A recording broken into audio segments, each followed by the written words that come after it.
Mestre diventa un caso nazionale, genitori in rivolta, troppi stranieri italiani costretti ad andarsene, la denuncia, interviene anche il dirigente regionale, la politica si spacca.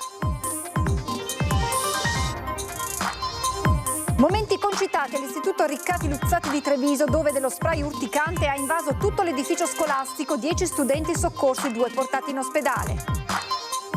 Agente di polizia locale ferito a Vicenza nel corso dell'arresto di uno spacciatore violento. Insorgono sindacati e forze politiche d'opposizione che chiedono il taser.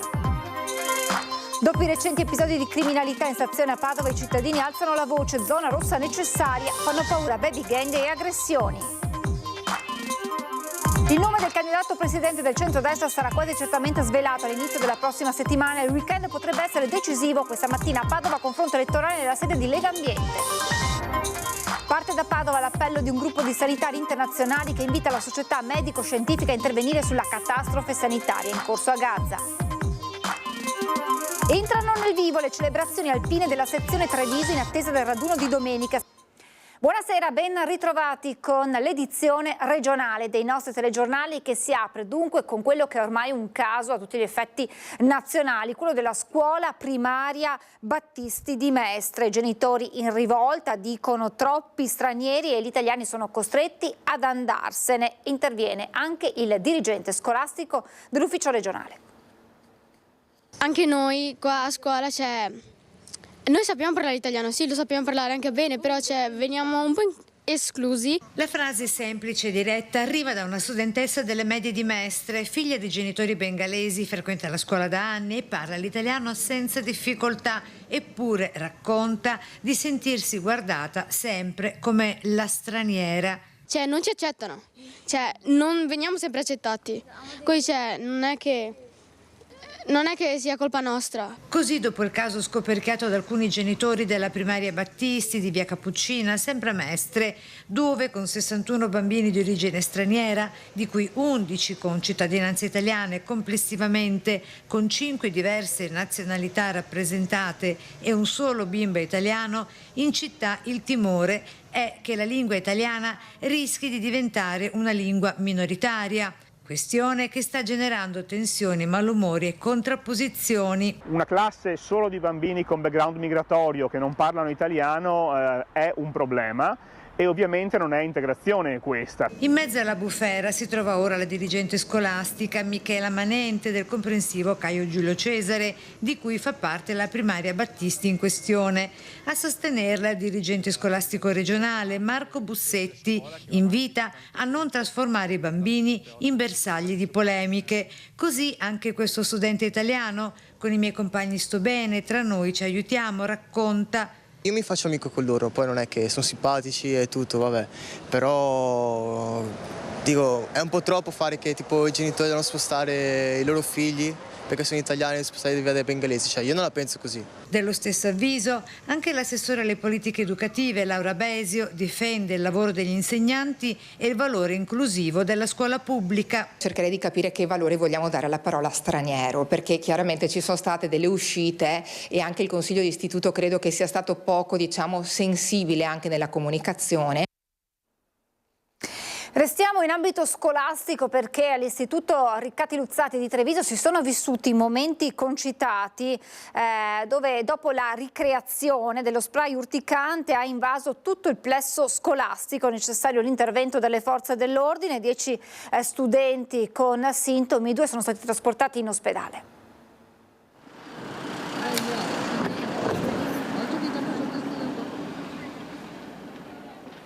Ambulanze, vigili del fuoco, polizia. Il bilancio è di 10 studenti e studentesse con sintomi da dispnea, 2 ragazze portate in pronto soccorso in condizioni non preoccupanti.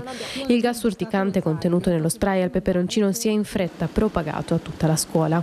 Si è rientrata dalla ricreazione e hanno iniziato tante persone a lamentarsi del fatto che non riuscivano a respirare, che gli bruciava la gola o gli occhi. Noi però siamo al piano di sopra, quindi non abbiamo sentito questi odori, però ci hanno fatto evacuare tutti perché si stava propagando la cosa. Momenti concitati, una ragazza di rientro dalla pausa si è accorta che la bomboletta che aveva portato la sera precedente con sé le era rimasta dentro la giacca. La curiosità dei compagni e poi d'un tratto la nebulizzazione. Cioè siamo rientrati, è arrivato l'odore al secondo piano, siamo riusciti. Di solito a scuola ovviamente non lo porta, l'aveva dimenticato nella giacca e il compagno che stava dietro di lei accidentalmente giocherellavano eccetera, ha schiacciato sta giacca per capire cosa aveva in tasca e ha fatto partire questo spray urticante che ha impregnato l'indumento. Il fatto venuto al primo piano cominciava ad avere effetti sulle persone presenti. Il personale ATA in un primo momento, per limitare i danni, ha aperto le finestre, creando però quello che in gergo viene definito effetto camino. Il gas così si è velocemente disperso in gran parte dell'istituto. Vedendo gli effetti anche su alcuni studenti è stato richiesto l'intervento delle forze dell'ordine, soccorritori e vigili del fuoco. I ragazzi appunto hanno capito che questa cosa si stava diffondendo, quindi hanno avvertito anche i docenti. Nel frattempo avevamo provveduto a mettere in atto il piano di sicurezza della scuola quando succedono appunto situazioni di questo genere e hanno evacuato. Alcuni hanno manifestato fastidio, avevano rossore alla zona della gola e prurito in gola. Ci è voluta circa un'ora perché tutto tornasse alla normalità e l'aria all'interno della scuola si ripulisse. Intervenuti per questo anche i vigili del fuoco che, una volta prese le misurazioni e accertato le condizioni di salubrità dell'aria, hanno potuto far rientrare i ragazzi e i professori nell'istituto. Rimasti con il personale medico solo alcuni studenti per degli accertamenti. La cosa importante, dice la preside, è che da subito gli studenti coinvolti hanno collaborato per aiutare le forze dell'ordine. Sono particolarmente orgogliosa, al di là della scemenza che hanno fatto, uno di portarsi dietro il peperoncino e l'altro di aver tocchignato la giacca della studente. Fanno queste cose in maniera, come posso dire, con poco raziocinio. Ho trovato assolutamente positivo che si siano immediatamente presi le loro responsabilità. Un agente di polizia locale è rimasto ferito a Vicenza nel corso dell'arresto di uno spacciatore violento. Insorgono i sindacati e le forze politiche d'opposizione che chiedono al comune l'utilizzo del taser. È già tornato in libertà lo spacciatore pregiudicato 41enne di origini nigeriane che lunedì, per sfuggire all'arresto, ha fratturato il polso ad un agente di polizia locale. Al processo per direttissima appena celebrato, l'uomo è stato condannato a 18 mesi per spaccio, lesioni e resistenza a pubblico ufficiale, ma avendo patteggiato è tornato subito libero. Una situazione paradossale che vede ancora una volta vedere aggredito e ferito un agente di polizia locale che, tentando di immobilizzare il malvivente, ha subito una frattura articolare con una prognosi di 20 giorni. L'ennesima aggressione agli uomini di via Soccorso-Soccorsetto che da oltre un anno subiscono sempre più spesso aggressioni fisiche. Il sindacato di categoria insorge e torna a chiedere l'equipaggiamento idoneo per gli agenti quando svolgono servizi di polizia giudiziaria al pari delle altre forze dell'ordine. Questa vicenda dimostra per l'ennesima volta che gli operatori vengono mandati in strada senza strumenti adeguati e senza garanzie di sicurezza. Chiediamo subito che vengano dotati di bastoni distanziatori, di taser e di auto possibilmente funzionanti con cella di sicurezza. Questi strumenti non sono optional, sono necessità. Inoltre il numero di infortuni all'interno del corpo di polizia locale di Vicenza in questi anni è cresciuto notevolmente e quindi insieme ai nostri legali stiamo valutando quali sono le strade possibili per tutelare concretamente gli agenti. Basta silenzi per salvare l'immagine, servono fatti e servono subito. Noi continueremo a denunciare tutti questi episodi fino a quando non verranno garantite condizioni di sicurezza reali per la polizia locale e per la cittadinanza. Anche le forze politiche di centrodestra tornano a sollecitare l'amministrazione comunale per migliorare strutture, mezzi ed equipaggiamento della polizia locale, a partire dalla proposta di trasferire la sede nella ex centrale del latte, da poco riqualificata ma rimasta inutilizzata. In testa alle priorità nella lista delle richieste resta l'adozione del taser. Sono anni che noi diamo la possibilità all'amministrazione di prendere decisioni coraggiose. Qui abbiamo oltre 1 migliaio di firme raccolte in poche settimane proprio per far capire che la volontà popolare dei cittadini è quella di dotare gli agenti di strumenti adeguati, di mezzi adeguati, che tutelino non solo la sicurezza degli agenti ma anche quella dei cittadini. Noi la nostra solidarietà piena va all'agente di polizia locale di Vicenza ferito e quindi che si è rotto il polso durante l'aggressione da parte di uno spacciatore nigeriano, quindi massima solidarietà, ma l'amministrazione deve prendere con coraggio decisioni anche coraggiose. Continuiamo a parlare di sicurezza, ma ci spostiamo a Padova perché dopo i recenti episodi di criminalità sempre in stazione i cittadini alzano la voce e dicono che la zona rossa è necessaria. Continua il clima di delinquenza e criminalità in stazione a Padova. 3 gli episodi registrati solo negli ultimi giorni da parte di baby gang. Prima l'aggressione a una barista da parte di alcune minorenni, poi l'attacco a una troupe Rai e infine 2 giovani irregolari bloccati dalla polizia mentre spacciavano davanti alla scuola di estetica. Una situazione diventata insostenibile per i padovani. Che Italia siamo noi? È la politica che ci porta in mezzo a noi del popolo, questa gente qui che ti fanno del male, non ha neanche documenti e niente, ma se lo so io che sono cittadino, le istituzioni lo sanno anche loro, però è la politica marcia che porta a questa cosa qua, non è la politica destabilizza, perché se la politica fosse come in Germania, che io ho lavorato in Germania, quando uno è fermo la notte, cosa fai? Lavori, dove vai? Documenti, non c'hai documenti a posto, lo mandano via. D'altronde però, se questi spacciano, ci sono anche molti italiani che la usano. Ecco, per cui questi italiani dovrebbero farsi anche una mea culpa, cioè da un lato non li vogliono e da un lato hanno bisogno di questa gente che spacci. Per molti la zona rossa resta quindi una misura necessaria. Sicuramente sì, sicuramente dà più sicurezza il poter girare la sera, soprattutto per determinate categorie di persone, magari un ragazzo ne risente meno, però magari una ragazza, una signora, una donna circolare in determinate ore può sentirsi più al sicuro. Per l'amor di Dio non è che faccio, come dire, stigma di nessun genere, ma ritengo che tenere sotto controllo, diciamo, in generale contro la pericolosità sia una questione da tenere sempre presente, visti i tempi. Siamo alla politica. Il nome del candidato presidente per il centrodestra sarà quasi certamente svelato all'inizio della prossima settimana. Il weekend potrebbe essere decisivo. Questa mattina a Padova confronto elettorale nella sede di Lega Ambiente. Qui si sono incontrati i 2 nomi più quotati del centrodestra, Alberto Stefani e Luca De Carlo. Che piano? Che piano? Scusate. In questo ascensore raggiunge i piani alti il futuro candidato governatore del centrodestra. Resta solo da capire chi tra il meloniano Luca De Carlo e il leghista Alberto Stefani, incoronato di fatto a Pontida, ma al momento solo dal proprio partito. A Padova, per il confronto elettorale promosso da Lega Ambiente, si studia anche il linguaggio del corpo, pure la prossemica. Del resto i tempi ormai sono stretti, strettissimi, se ne rendono conto gli stessi protagonisti. Diciamo che ogni settimana sentiamo che uscirà la settimana dopo, che doveva essere prima di Pontida, doveva essere a Pontida, doveva essere dopo Pontida.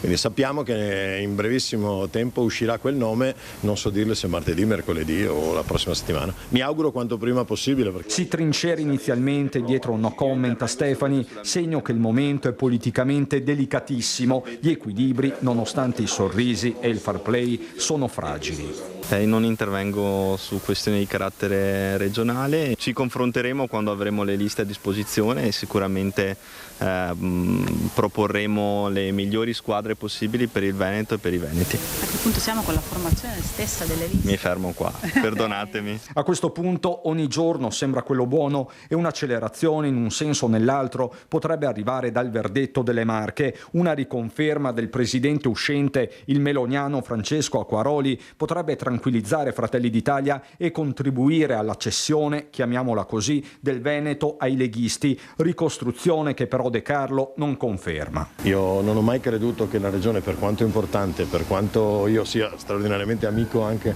del governatore, visto che siamo entrati alla Camera insieme nel 2018 a Acquaroli, non credo però che abbia un riflesso sul Veneto. Insomma. La vera partita tra Lega e Fratelli d'Italia, riporta con crescente insistenza Radio Palazzo, sarebbe un'altra. Chi prende il Veneto rinuncia alla Lombardia e viceversa, con tutto il rispetto, altro che Marche. E così al momento l'unico candidato è Manildo, che resta in attesa di sfidante. Ho sempre detto che non voglio scegliere l'avversario, cioè non ho questa ambizione. Ne vorrei uno perché penso che la politica sia confronto dialettico e il fatto di avere il confronto impone a entrambe le parti di migliorare e lo dobbiamo al nostro Veneto. Manca meno di 2 mesi. Alla data del voto basterà una battuta a stemperare la tensione? Perché l'ultimo banco è sempre molto separato.